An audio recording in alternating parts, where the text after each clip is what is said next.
you so much for joining me. I really appreciate that. We've just had a nice little chat, but we better press record and make sure we tell everybody else what we're talking about. So the question I just asked you was, no, but let's not do that. Introduce yourself for me, please. Hi Shona, hello everyone, thanks for having me. So my name is Neil Moggan. I'm Director of Sport, Health and PSHE at a secondary school in Norwich. PSHE stands for Personal, Social, Health and Economic Education. And the school that I work at, we have a 13-year life expectancy difference depending on what side of the road students are born on. So everything that I do is around kind of the quantity, extending the quality and the quantity of the young person's life. And my purpose in life myself is about helping people achieve their goals. So over lockdown, I created my first business called Future Action, and that is to help more teachers transform young people's lives through online training courses and editable resources. And I tend to focus around building mental fitness and around financial literacy. So that's pretty much me. Fantastic, thank you. Could you explain a little bit more about the 13-year life expectancy difference depending on what side of the street you live on? Yeah, so I'm up in Norwich, and we have kind of probably one of the lowest socio-economic areas right next to one of the wealthiest socio-economic areas. So kind of there's a main road that runs along runs past our school, and there's not very far distance between the two areas where there's that 13-year life expectancy difference. I see. And do you get kids in your school from both sides of the road? Predominantly from the lower socio-economic area, but we've started, since we've come a long way over the last 3 years, we've started to get pupils from the other catchment as well. So it's starting to become a bit more of a melting pot, which is fantastic. But our real focus is kind of serving that the majority and really improving the quality and quantity of their life. Yeah, no, that's brilliant. And we're on a bit of a similar mission, which is fantastic, wanting to help young people. Could you tell me a little bit more about Future Action and about your training that you provide for people? Yeah, sure. So at the start of lockdown, there was a lot of talk about the economy, and there was a lot of talk around mental health and young people's mental health. And I was thinking about what schools do well at and what schools maybe don't do so well at, and I was looking to fill the gaps really. So schools have been amazing over lockdown. A lot of teachers worked incredibly hard, senior leaders have worked incredibly hard, and we get kind of a bad rap on kind of business pages from time to time. But some things that we could definitely improve in is kind of financial literacy training for young people. And that's what my program is all about. Is not the traditional financial education program that we see in schools around kind of budgeting and kind of earned income and day-to-day stuff. Mine's more about kind of generating or creating cash generating assets, moving in earned income into kind of portfolio and passive income, and really trying to show young people what's possible if they kind of research, educate themselves, how to get started, and then really kind of go on and achieve their life goals. Fantastic. And so do you deliver this to your own students as well, the financial literacy? Absolutely. I deliver and road test everything. I wouldn't put it out there if I didn't know it made a difference, and it's having a tremendous impact at my school. And the aim of the business is to help a lot more teachers help their young people, so that more and more people can benefit. That's fantastic. So what can you tell us, like the top 3 things that during that educational stuff that you do to do with finance, what are the top 3 things that you deliver that you think that mainstream school doesn't really deliver at the moment? So a lot of my work is kind of inspired by Robert Kiyosaki. So we look at kind of the three different types of ways people spend money. So that's kind of the key one. Then we look at kind of 7 types of assets. So again, my good friend Kevin Whelan from Wealth Builders, he's been very kind and let me use some of his work to talk about seven types of assets, like property, investments, joint ventures, intellectual property, all the 7 that Kevin talks about, and how students can take their earned income, get started, and then move it on to kind of portfolio income to create kind of cash generating assets. Fantastic. I didn't speak to Kevin, I spoke to Chris the other day, so that was good. So in terms of the young people, what you can see success, people don't understand how you can see success in young people. Do you understand what I mean when I say that? Yeah, absolutely. Yeah. And They don't see it either, though. no, that's true. That is true. Like for me, one of the huge things I enjoy about teaching is when a kid says to me they can't do something or they don't want to do it, and by the end of a lesson they're almost smiling, not quite because they're teenagers, they don't smile that much, but it's like that. You can see that they realize they've achieved something, and I just love that feeling, putting that in young people. Do you feel that this financial education that the young people are getting from you, do you feel like they're taking it home and then educating their families? I hope so. It's still early days, so we only started kind of around kind of November time. The program was created over the first lockdown, but because of the PSHE program that the year 11s have been under, or been doing, so we only started quite recently. But that is the plan. That is the plan to kind of take it wider, take it into their local communities, inspire their friends, inspire their families. I've got one young lady who's got her own nail salon, so I'm working quite closely with her to inspire her to kind of how she can grow that business, how she can scale it, and really kind of change aspirations as well. That's brilliant. How old is that girl? So she's in year 11, so she'd be 15 or 16. And she's got her own nail salon. Yeah. Like she rents a shop or she does it out of her house. No, she's a mobile one. That's pretty cool. And was she So doing that for a 15, 16-year-old, that is quality, cool. isn't it? And did you inspire her to do that, or she was already So doing it and you've just she was already doing that. on? No, that's So I see my view as kind of trying to help her, encourage her, and see what potentially she could do with the rest of her life. If she's already doing that at 15, 16, there's kind of no limits to what she could achieve. yeah, that really is amazing. The reason I asked if you think the kids are taking it home to educate their families is because when I've been speaking to the council about coming in to give talks to the young people to educate them about, I was talking about refurb properties, but the woman in housing was like, no, there's so many other aspects of housing that needs to be spoken about and educated. And so she was talking about how like tenants just don't understand how to be good tenants. They don't know their rights. They don't know how to. What's ridiculous to me is like they might get their rent paid for them on housing benefits sometimes, but because that kind of comes weekly, they have to pay the rent monthly and stuff, then it all gets disconnected, and for some reason they can't work out when it goes in and comes out, which is all to do with really good budgeting. And she was like, if we can educate people so the next generation just know how to pay their rent, that would be amazing. That would mean the whole sector just ran much better. So yeah, and I'm just hoping that education goes to their families as well, because I don't know about where you are, but where my school is there's a lot of poverty where my school is, and so the young people, a lot of them come from generations of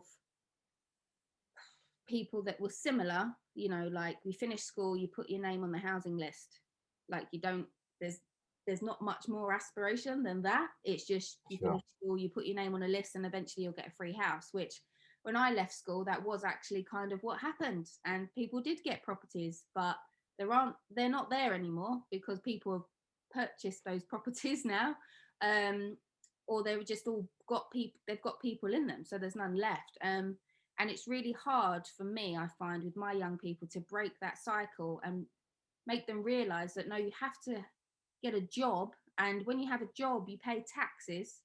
So I go through, oh, this is how much money you get, but then you have to, this much just comes off, like a third of your money is just gone, and they're like, what do you mean?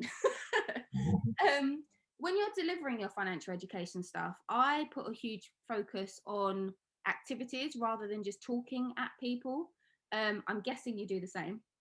Yeah, absolutely. Every session has got like an extension task or a challenge, whether that's playing Rich Dad's cash flow game, or looking at trading 212, having a look at potential shares that they might be interested in 20 years time. There's all different activities every lesson to like how can they double the money they've got in their pocket by next lesson, and just little tasks like that really, and trying to raise their aspirations. My program's all about raising aspirations and getting them to think about what their dream life is like, and then right, how can they afford that, how can they make that happen, how do they go about achieving goals. Let's take small steps. What can you do today to make that happen? What can you do next week? What can you do kind of in a month, 2 months, to keep taking those small steps that we know you need to do to get to the big goals eventually. And are they quite clear on what those big goals are? Because even as an adult, I find it quite hard to pinpoint what that looks like sometimes. Yes, some are and a lot aren't. And I think that's quite natural. Like you say, like adults struggle with that. So it's just to kind of give them a rough idea, and also to help young people kind of understand that they can do anything they want if they want it enough, and they make those connections, and they are smart about it, and they have a plan. Then they can do anything they want. But they've got to realise, like, this is possible. Like a lot of the stuff that I found out at the start of lockdown, when I looked at my own financial situation, I was like, why did I never know this? Why isn't this being taught at schools? This has to be taught at schools. It's kind of a bit ridiculous that it's not, to be honest. When you look at the maths curriculum, you look at kind of the skills I learned in my maths class, and the skills that I needed around kind of financial literacy, and there was none of that. And it reminds me of a journey that we went through in PE probably about kind of 10, 12 years ago, where the shift tended to go towards health rather than traditional ball sports. And yes, there's a role for kind of traditional invasion games, but they were catering for about 20% of the pupils, and now by focusing on health, they were catering for 100% of the pupils. And I think the maths curriculum needs to do the same, to be honest. I'm not sure whether it will, but my program is all about giving children those financial literacy skills that they need to kind of be successful, make the most of their lives. Yeah, no, that's good. And so I'm a curriculum manager, so I oversee my maths team. And there was the shift a while back from GCSE to functional skills, so that it was more about how you would use maths in a day-to-day life. So I thought that was really good. But getting the kids out of their desks to do something practical is my mission. That's what I'm all about. So I think it's one thing to sit at a table and say, oh yeah, you've got this much budget, you've got this wall, you need to buy paint to cover it, and then you work it all out on a bit of paper. But for me, I'm like, no, I need to take you into a house, show you the wall, get you to measure the wall yourself, not tell you that's how big it is. And I just feel like that's how I learn things, by doing it, not from somebody talking it to me at a desk. I mean, when you deliver your lessons, out of interest, because I know obviously you teach PE as well as PSHE, is it at a desk? Is it in a hall? Are we standing up? What are we doing? It's a little bit challenging because at the moment we've got kind of 100 pupils doing this course, so it's a bit harder to go to a house. I love the ideas that you've got, Shona, and I think that's really good. It's a bit more challenging, so our students are getting taught this within their PSHE lessons. So unfortunately, it is at a desk. We've kind of additional challenges as well. So we have a smaller group that does the Prince's Trust Young Enterprise Challenge as well, and that is kind of a bit more hands-on, should we say. That's fantastic. And now that you mentioned that, I'm going on Duke of Edinburgh training next week for a similar kind of thing, because those kind of big brand names, sometimes that really raises the aspirations of the young people, because they know that name, that's been in the paper, their parents talk about it and stuff, whereas just getting your education doesn't seem important enough to some people. Yeah. Okay, so what are your big goals? What are you working on? So I'm working on a few things at the moment. So obviously my day job is the Director of Sport Health and PSHE role. We're looking to really kind of push our school forward. We've come a long way in 3 years, and we're looking to transform lives through that. But then also I've got my Future Action business, and I'm also in talks with wealth builders about kind of a joint venture around a financial literacy program for the teenage children of parents within their community. So for those people that aren't getting that education at schools, parents can pay into that or buy into that, and so that's something that's really exciting at the moment. So in terms of my big goal is all around kind of designing my dream life when I'm 50. So I'm 40 in May, so I've got kind of 11 years to kind of get to financial freedom, so that if I would like to retire from teaching, I may. But at the moment, I love my job. I'm really passionate about what I do, and I'm really excited about this journey. Like, we've come a long way in probably the course of a year since the start of the first lockdown. So yeah, my journey is all about kind of creating financial freedom for myself, so that I can be a great dad. We've got 2 young children, and I want to be around to kind of go and watch their matches when they're playing, and be present and be a great dad to them. And also, I love helping people achieve their life goals. So even if I can retire at 50, or when I do retire at 50, it won't be to stop working totally. It'll just be to help people achieve their life goals in other ways. That's fantastic. In terms of everything that you've said, actually, it sounds like, yeah, a lot happened because of the lockdown, which obviously COVID is a terrible thing. But I can see that there's people on like two sides of a fence with that. Like, some people have let it like just knock them down completely. Or I don't know about let them. I need to be careful what I say. But there are also other people that have used that extra time where they don't have to commute. So I'm saving 2.5 hours a day to re-educate and learn something else. So I've really utilized that time, and it sounds like you've utilized this time as well. But it seems like you also had just a mind shift of what you needed to do differently. Like you said, because you had to go through your finances, I guess, which is a bit scary when you do that bit, isn't it? Yeah, well, that's a great question, Shona. I think the time initially, just to stop, pause my life. My life was super busy. So a kid who's 5 and 1.5, working a lot. Obviously, I play a lot of sport as well, and keep my wife happy as well. So there was a lot on my plate. But when lockdown happened, it was just a great chance to stop and reflect. I probably invested more in myself in the last kind of year than I have done in probably since I was at university, really. So I did an NLP course, which was really good for establishing what my purpose and priorities were. Kind of at the back of my head, I've been worrying probably over the last 3 or 4 years about teaching PE when I'm 68. And that was a big kind of worry for me. And I kind of just buried my head in the sand. But then I came across kind of the mental fitness pyramid. And one of the stages of that is using your worries as a positive by creating a plan.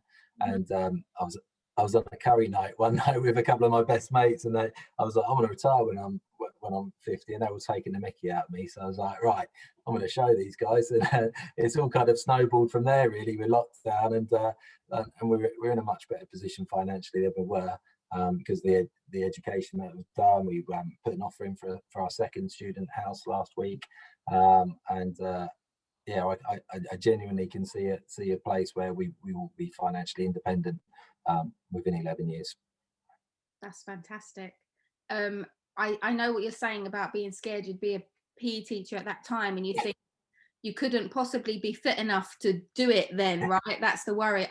My sports teacher actually has an injury. He's only 25, and because of his injury, he's got a question like, what happens now? So yeah, it is very scary when you're into those kind of practical things. And you mentioned family. Giving time to family is important, something that I struggled with this year because I'm trying to do something new, and you don't see the financial reward from it straight away. So family are like, well, why are you busy all the time? It's not like there's any money there. And it's like, no, but there will be. You've got to work towards it. I mean, how long did you train to become a teacher? You didn't become a teacher overnight, did you? No. So yeah, You got to keep the faith. Yeah, you got to keep the faith. And you also mentioned that some people laugh at you when you say you're going to retire early. That happens to me as well. I'm like, yeah, I'm not going to keep working all this time. I'm going to have like 20 houses in my portfolio soon. And they'll be like, they think I'm dreaming. And I'm like, no, it's possible. You just have to work out how to do it and work with other people. I'm a real advocate for working with other people because you can't do it all by yourself. So yeah.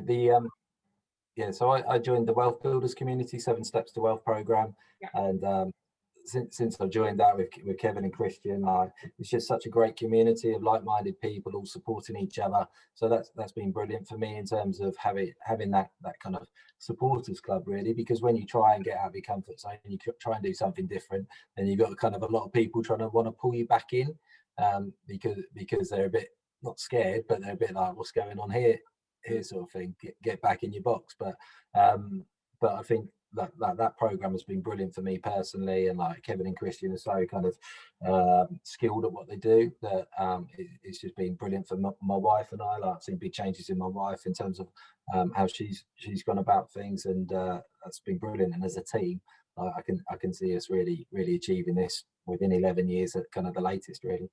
That's fantastic. Can I ask, is that a program that you had to buy into, or was that something just become part of? Yeah. I think Like, I genuinely think, like, it's expensive, but it's worth every penny. Like what we've spent on that, we probably made 4 or 5 times over with kind of what we're doing with our student house in terms of releasing equity from our mortgage to get the second property. That, like, we wouldn't have done that without being part of the program, but straight away that's bringing in kind of an extra 10,000, just under 10,000 a year net. So that, straight away, just by paying the initial fee for the program, that's paid for itself kind of plenty of times over. that's brilliant. I've done a couple of training things myself, not that one, and it's always scary because you don't always know what you're buying into, and yeah, I've paid out for quite a bit over the last year actually, and I'm at a point now where I'm like, no, I'm not paying out anything else until I get something coming in. But then you don't know if that's a mistake as well, because maybe there's that one bit of training that you could do that will just catapult everything. I don't know, did you do other training stuff before as well to do with No, not really. The one thing I liked about Kevin is his integrity. He's very, like, everyone has to sign like this document about kind of like supporting everyone within the community and helping pull people up as well around you. So I really like that about it. And secondly, I really like the holistic approach. Like, it's based around kind of the seven pillars, 7 types of assets. So you don't have to just follow the one path, which a lot of other kind of trainers tend to sell. They tend to focus on just like trading or property. It's a real holistic approach, whatever suits you best. And there's so many experts that kind of feed into that. The quality of the education program has been incredible. Yeah, coaching session once a month as well. You create your own plan, and then you just work towards it. And like I said, kind of I've been part of it since December was the first month. So within 2 months, we've bought a second student property. We've sorted out all our wills and the powers of attorney, and we're making really quick progress because we've got people kind of guiding us and supporting us, like you said about the who not how, the people driving you forward and kind of learning from lots of other people's mistakes in the past. And there's no way we'd have made the speed of the progress that we've made without the Wealth Builders program. So initially it's expensive, but once you get over that, you make the money back quite quickly by kind of getting your thermometer rising. Yeah, no, yeah, that is a very good point. Okay, cool. So before we wrap up, if there was something that you really wanted to put the message out there, that one key bit of information you wanted to put out into the universe, what would that be, Neil? Well, currently, there's a report by BBC. One in 3 children's mental health has deteriorated over this current lockdown. So kind of at the moment, my focus is around mental health. I've created a kind of support guide, a complimentary support guide for parents. So if anyone's watching this is worried about their kids, then please drop me an email at www.futureaction.co.uk and we'll send that out to you complimentary. If there are any teachers watching, get in touch with us about our online courses. We'd love to support you and help you transform your young people's lives. And yeah, just keep up the great work, Shona. Thanks for having me. It's been really good fun talking to you. You're doing an awesome job, and I think what you're doing is awesome. Like, school's not for every single pupil. Like, just the way kind of, if you're really strong verbally and linguistically, then school's fantastic. But if you're gifted in other areas, then school can be a real challenge. And I think what you're doing is awesome. So keep up with that. That's brilliant. Oh, thank you. I really appreciate your kind words, because it is hard to keep going, I must say. Do you mind just sending me your contact details?